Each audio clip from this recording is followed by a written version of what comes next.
Magandang gabi, Philippine Air Force, para sa ating weather update ngayong linggo, 25 May 2025 at sa mga susunod pang mga araw.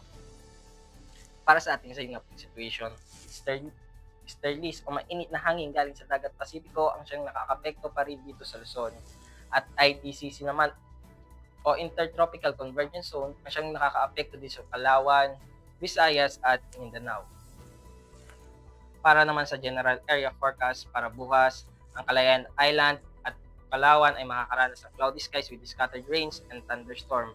At para naman sa Metro Manila at nalalapit bahagi ng Luzon ay makakaranas ng partly cloudy to cloudy skies with isolated rain shower or thunderstorm.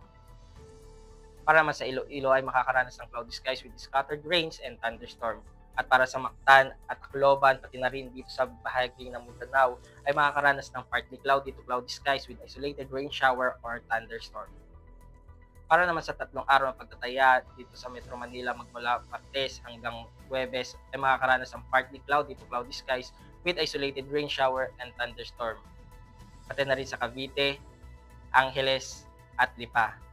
At para naman sa Puerto Princesa magmula Martes hanggang Miyerkules ay makakaranas ng cloudy skies with scattered rains and thunderstorm.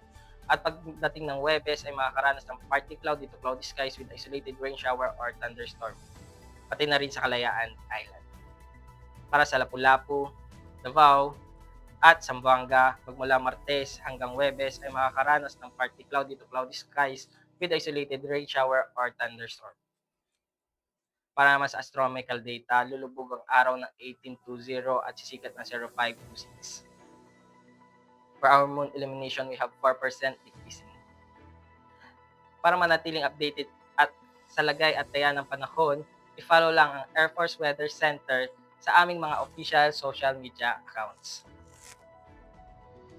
At yun lamang po ang weather update ngayong araw. Sa ngalan ng aming commanding officer na si Colonel Alvin John Cugador, PAF GSC, ako po si Airman James Patrick C. Cases, Philippine Air Force, ang weather forecaster ng Weather Forecasting Department Air Force Weather Center. Muli, magandang gabi, Philippine Air Force.